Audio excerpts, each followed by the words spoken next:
Assalamualaikum warahmatullahi. Selamat datang kembali ke channel Syukri Saham Global. Alright, so pada kali ini kita akan discuss tentang price control, harga ayam dan kebanyakan harga makanan. Dan pada pagi ini saya ada baca satu laporan daripada The Age. Poultry stock climb as Malaysia and price cap. Saham-saham yang berkaitan dengan pengeluaran bahan makanan seperti ayam, daging dan sebagainya, poultry naik pada pagi ini. Shares in Malaysia poultry firms gain as the government prepares to end price control on chicken and chicken eggs and stop subsidies on some packs of palm oil from July 1st. Alright, dua perkara. Yang pertama ialah kerajaan akan menamatkan price control untuk a few items. Yang pertama ditulis di sini ialah ayam, telur dan juga minyak masak kelapa sawit yang akan bermula pada 1 Julai ini. So kita akan discuss dengan lebih detail kenapakah kerajaan mengambil pendekatan ini yang bunyinya macam zalim untuk kita sebagai pengguna. Anyway, kita akan tengok dengan lebih detail tentang perkembangan ini.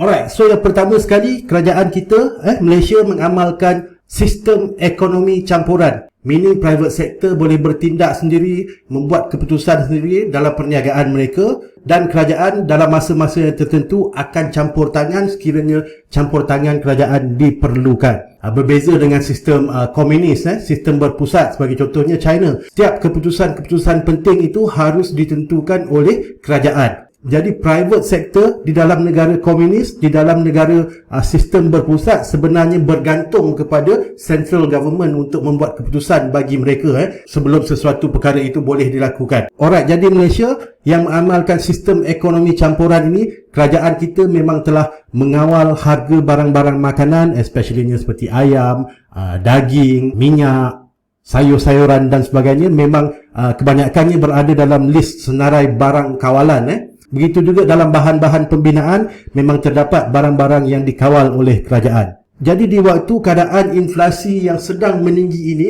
kenapakah kerajaan menamatkan sistem kawalan terhadap ayam, telur dan minyak masak ini?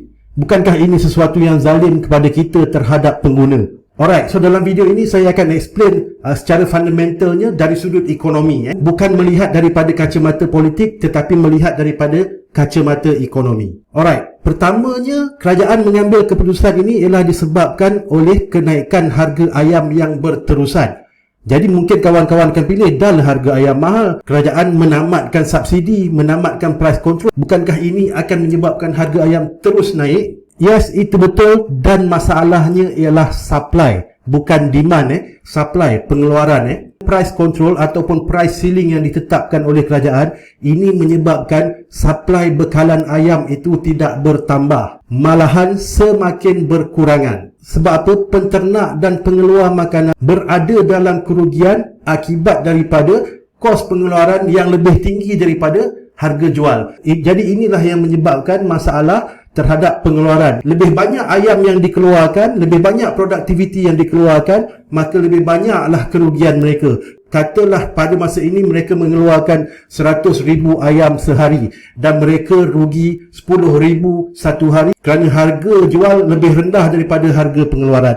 Jadi adakah pengeluar akan mengeluarkan besok 200,000 untuk memenuhi demand di pasaran, sedangkan 100,000 mereka dah rugi 10,000, dan besok kalau dia nak keluarkan 200,000 mereka akan rugi lagi 20,000. Jadi tak ada siapa nak buat benda ini sebab private sector bukan kebajikan. Itu ialah dari sudut ekonomi. Tak ada siapa yang berniaga nak untung. This is a very very fundamental question. Very very fundamental aspect dalam perniagaan dan ekonomi. Melainkan kerajaan sendiri mengambil jalan mengeluarkan makanan sendiri dan kerajaan boleh jual pada harga yang lebih rendah daripada harga pasaran. Sebab apa? Motif kerajaan bukanlah bermotifkan keuntungan. Jadi kalau private sector, for sure private sector tak akan buat benda itu. Jadi itulah yang pertama, supaya supply dapat dipertingkatkan. Apabila price control ini ditamatkan, maka pengeluar makanan akan mula meningkatkan pengeluaran mereka. Jadi seterusnya, apakah kesan free market? Iaitu tidak lagi mempunyai harga kawalan. Yang pertamanya dari sudut short term, yes, pada peringkat permulaan kita boleh expect bahawa harga ayam akan meningkat harganya di pasaran. Dan dalam perlahan-lahan kita boleh tengok bekalan ayam akan mula meningkat di dalam pasaran. Sebab apa? Harga yang meninggi ini akan menyebabkan producer dan manufacturer akan mempertingkatkan pengeluaran mereka. Sebab apa? Harga ayam mahal. Producer dan manufacturer akan cuba untuk mengambil kesempatan. Jadi apabila harga naik, producer akan terus meningkatkan pengeluaran. Nah, harga naik, producer akan meningkatkan pengeluaran. Dan seterusnya, apabila harga berada pada paras yang agak tinggi, kita boleh expect akan berlaku peningkatan dalam new entrants, new player, new manufacturer, new producer. Sebab apa? Sebelum ini ada banyak company-company ataupun ada banyak usahawan-usahawan yang tak nak masuk dalam industri pembekalan makanan ataupun penghasilan makanan seperti ayam dan sayur-sayuran ini, sebab mereka tahu bahawa adalah sangat-sangat sukar untuk membuat keuntungan dalam industri ini kerana harga kawalan. Jadi bila harga kawalan ini dah tak ada, kita boleh expect akan banyak new player, usahawan-usahawan baru akan start masuk ke dalam industri ini kerana tiada lagi harga kawalan.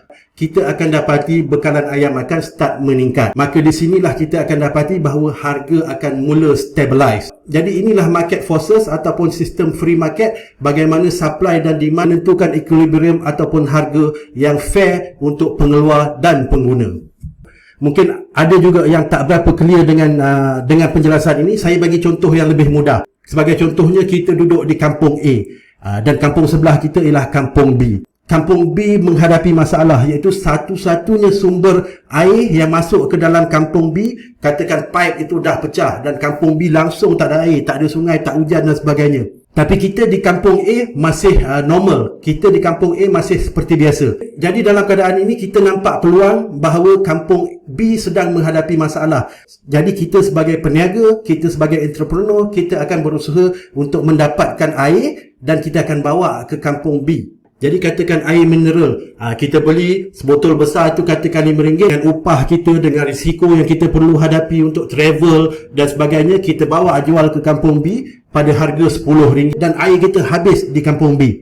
Alright, besoknya apa kita akan buat? Besoknya kita akan cuba membawa lebih banyak air ke kampung B dan kita akan cuba juga jual pada harga RM15 pula. Kalau habis juga, maksudnya hari yang ketiga kita akan cuba lagi bawa air yang lebih banyak pada harga yang lebih tinggi untuk kita supply kepada kampung B. Jadi jangan lupa dalam masa yang sama, orang lain juga memerhatikan kita membuat keuntungan untuk supply air ke kampung B ini. Jadi mereka juga akan mula melakukan perkara yang sama. Sekarang kita dapati orang daripada kampung C, orang daripada kampung D dan sebagainya, semuanya akan datang ke kampung B membawa air. Dan pada ketika itu, air akan banyak di kampung B, dan apabila air dah banyak di kampung B, maka tak ada siapa nak beli pada harga yang mahal, semua nak jual pada harga yang murah.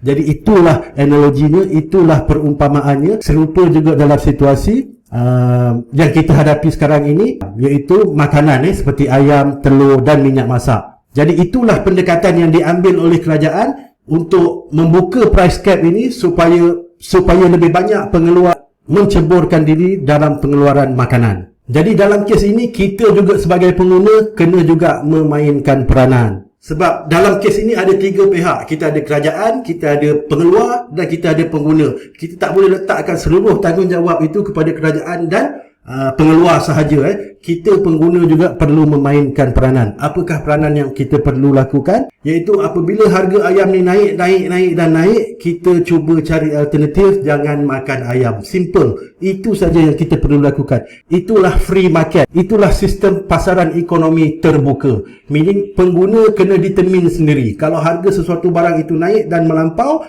maka kita buat keputusan kita tak nak beli sesuatu perkara itu, dan ramai orang membuat perkara yang sama, maka kita boleh expect harga itu akan turun.